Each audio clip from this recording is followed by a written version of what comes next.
اللهم بارك على محمد وعلى آل محمد كما باركت على إبراهيم وعلى آل إبراهيم إنك حميد مجيد. مونږ مخکې ویلو چې د مدینې چې هغه وخت کې لا یثرب نوم یې و، شپږ کلانو اسلام قبول کړی و. اسعد ابن زراره، عقبه ابن حارث او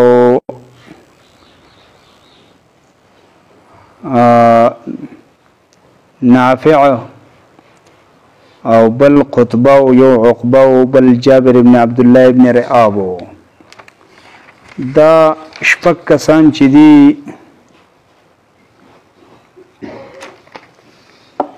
نو دیو او د دیو د ایمان د راوړو فائدہ دا شوه. دا د هجرت د نبی صلی الله علیه وسلم د نبوت 11 کال دی چې د نبی صلی الله علیه وسلم د نبوت په 12 کال د حج په میاشت کې تقریبا مزید 12 کسان چې د مدینې نه رااله. په مخکینو کې 15 کسان پکې بیرته رااله، صرف یو جابر بن عبد الله پاتې شوی او 9 کسان پکې نور مزید، یو معاذ بن حارث، بل زکوان ابن عبد القیس، عباده ابن صامت، یزید ابن ثعلبه، عباس ابن عباده، ابو الهیثم ابن التیهان، عویم ابن ساعده. دا د انصارو د مدینې د خزرج پکې زیاتو او یو 2 کسان پکې د اوس د قبیلې او د اوس او خزرج د مدینې اهم 2 غټ خاندانونه وو. دیو د رسول الله صلی الله علیه وسلم سره میلاو شو او بیعت وسو کو په دې خبره باندې چې نبی صلی الله علیه وسلم ته دا لوز واغستو چې شرک بنه کوي، غلا بنه کوي، زنا بنه کوي، قتل بچی بنه وجنی، بهتانونه بنه تړي او دارنګي په جایز او په معروف او په شریعت کې دنه به زمانہ فرمانی نه کوي. په دې لوز چې چا پرواله وکړو اجر په الله دی او که پرس کا په دې کې رچانه څه کمه کوتاهی وشو او غلط په دنیا کې دغه بدل او سزا ورکړل شو نو دغه کفاره شو او که پرس کړه چانه خلاف ورزي وشو سزا هم بیان مونږ په دنیا کې الله په پرده راواچول نو آخرت کې بس ظالم معاملې د الله سره چې څه وسو وکړو کې شي معافي وته کې سزا ورکي. دا اولنې باقاعده بیعت ته چې 12 کسان وکړو او دته بیعت عقبه وي او دا د رسول الله صلی الله علیه وسلم سره میلاو شو د حج په موسم کې او بیا د مینا په خوا کې په یو دره د تنګ پاغې کې پټ د شپې د مشرکانو د خلکو نه او بیا د نبی صلی الله علیه وسلم مطالبه وکړه چې زموږ څخه ولېګا چې مونږ ته دین خي، مونږ ته چې دین او الته شریعت خي. او رسول الله صلی الله علیه وسلم د دې سره د مکې په دین او جوانانو کې یو نوجوان یو داسې او خيار یو داسې په قران او په دین مین شخصیت ولېګا چې دا غنوم د مصعب ابن عمر رضی الله تعالی عنہ د چې کله ولېګه مدینه ته نو د اسعد ابن زراره رضی الله تعالی عنہ د دیو سره چې دینو په کور کې دیره ده د بنو النجار د نبی صلی الله علیه وسلم د نیکه چې کوم ماماخیل خلک ته د پلار د اغوی د خاندان سره د تعلق ده. اسعد ابن زراره رضی الله عنه د او د مصعب ابن زبیر دواړه په مدینه کې چې دینو کورونو کې ګرځي اسلام او دین خوري قران خلکو ته خي او مصعب ابن عمر ته خلکو مقری منه غټ قاری په دې باندې مشهور. وعجب خبردار چې مدینه کې دی او اسد ابن زراره او زل چې راځه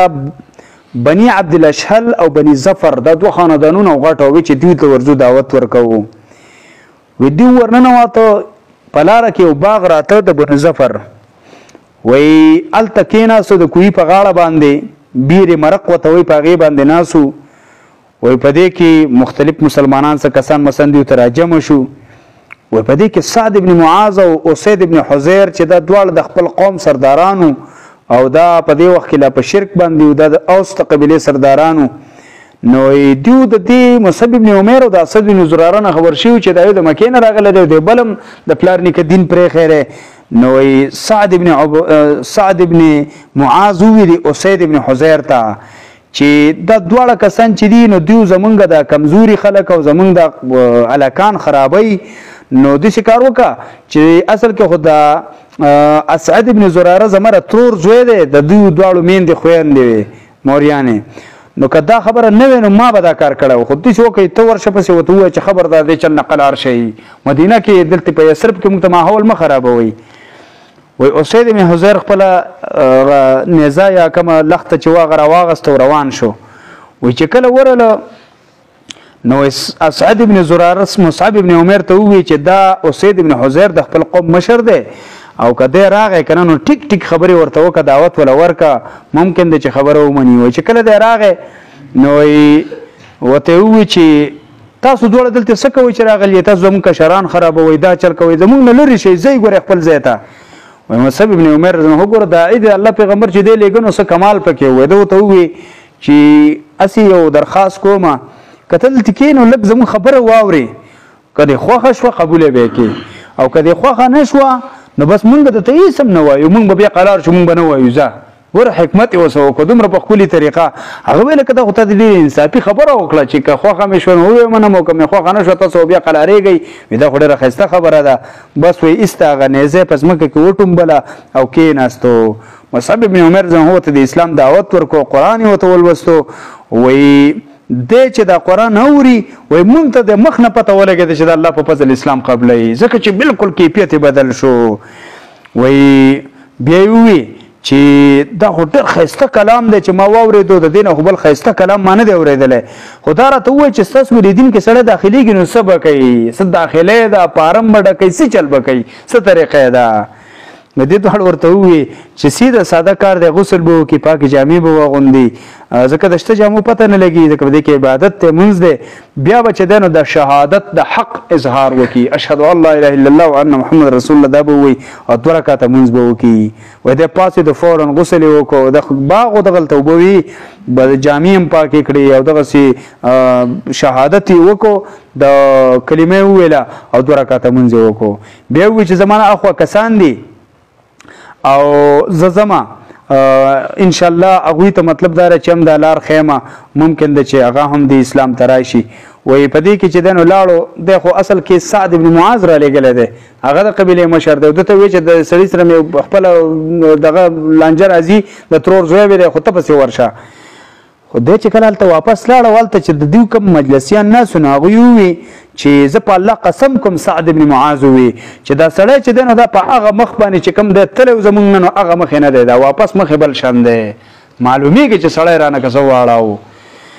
وایي دوی له دا خبرې کوي چې اسید بن حضیر راغی سعد ورته ووایي څه چل یې وکړو هغه وایي چې ما خو ورڅه خبرې وکړې خو د هغوی خبرې داسې دي چې په هغې کې ما څه نقصان بیا نه موندو او دارنګې چې دی نو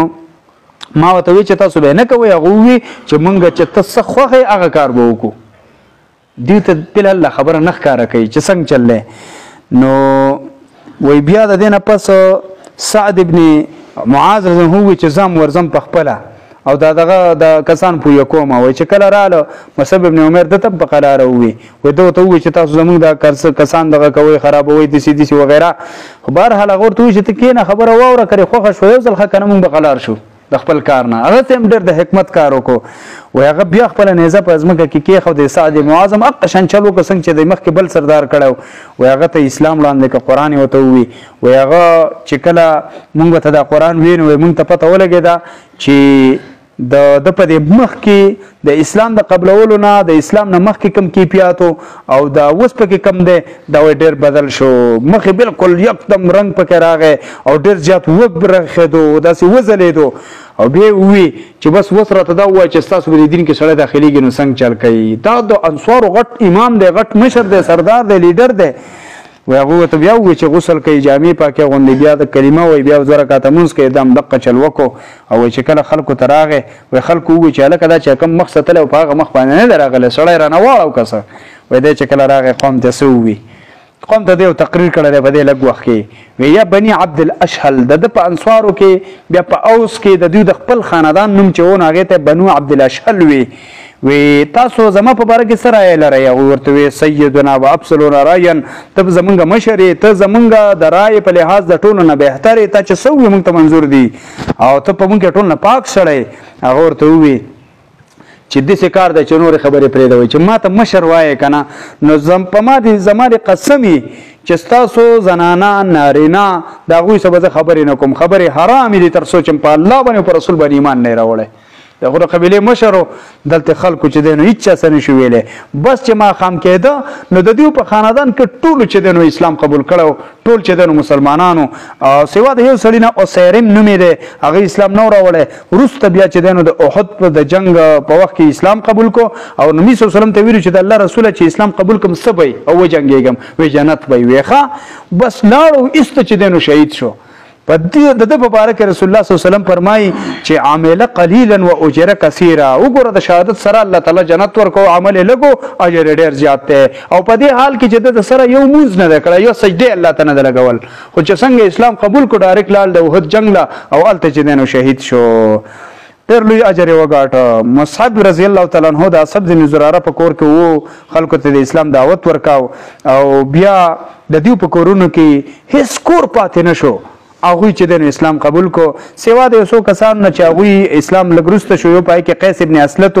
یو چې دنو دغه د امیه ابن زید او ختمه او وائل د یو کسانو خو د خندق په کال دیوم بیا ټول اسلام قبول کړي دي کله چې د حج موسم راغی او د نبوت دیار لسم کال له او دا هغه کال چې دنه پس رسول الله صلی الله علیه وسلم مدینه ته ځي نو وی مصعب ابن عمر واپس مکه ته راغی رسول الله صلی الله علیه وسلم له زیری راوړو چې د الله رسول الله ته ډېر غټ کار روان دی او ته خلک دړه اسلام ته داخليږي او دارنګ د نور قبایلو خبري ورکو او د نور خیر او د ارسونه خبر کو بیا دویم چې کما عظیم الشان کامیابی ده نو هغه پر دویم بیعت کې ده چې کوم مثال په تور باندې د دین نبوت په 14 کال باندې هغه شوی ده او دغه په نتیجه کې بیا په ډېر لوی تعداد کې خلک اسلام ته راځي او د اسلام سره سره رسول الله صلی الله علیه وسلم ته خبره کوي چې دا غینه پس د هجرت یو غنته عظیم عمل چې د هغه په وجود کې راځي الله عزوجل دې موږ د عمل توفیق راکړي د دې پاکو نفوس او د دې هستو په نقش قدم دې الله موږ د تک توفیق راکړي الله دې موږ د اسلام او د دین د خورولو د دې نور خلکو ته د رسولو د دې په ټوله دنیا کې د غلبې توفیق موږ راکړي الله عزوجل زموږ په حال باندې رحم وکړي الله خصوصا په دې دور کې چې دا کم تکلیف او وبا دا زموږ لري کې موږ ته بچو ساتي الله کوم مسلمان چې بیماران دي شفاء عاجله کامله نصیب کړي الله تعالی څوک چې وفات شوي دي په دې نن ورځ د دین مخ کې مسلمانان تعالی درغلي دي الله د رحم او کرم معاملې ورسو کی